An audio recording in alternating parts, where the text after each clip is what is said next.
రాబోయే 5 సంవత్సరాల్లో మన మహబూబ్ నగర్ పార్లమెంటు నియోజకవర్గానికి దాదాపు 50,000 కోట్ల రూపాయల అభివృద్ధి నిధులు తీసుకురావడానికి పథక రచన చేస్తున్నారు.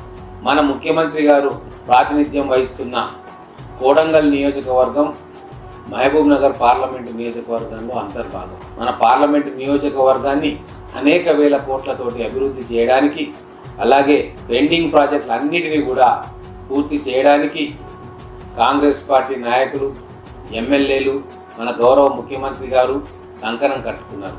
మొత్తం తెలంగాణ రాష్ట్రంలో ఉన్న అన్ని నియోజకవర్గాల కంటే భారీ మెజార్టీతోటి కాంగ్రెస్ పార్టీ అభ్యర్థిని ఇక్కడ గెలిపించుకోవాల్సిన అవసరము, గెలిపించుకోవాల్సిన బాధ్యత నియోజకవర్గ ప్రజలది. రేపు కాంగ్రెస్ పార్టీ అభ్యర్థి చల్లా వంశీచంద్ర రెడ్డి గారి నామినేషన్ కార్యక్రమానికి భారీగా స్వచ్ఛందంగా తరలిరండి. మన ముఖ్యమంత్రి గారికి ఘనంగా స్వాగతం చెప్పుదాం. రేపు జరగబోయే ఎన్నికల్లో అఖండమైన మెజారిటీ వంశీచంద్ర రెడ్డి గారికి ఇచ్చి గౌరవ ముఖ్యమంత్రి గారికి రిటర్న్ గిఫ్ట్గా ఇద్దాం.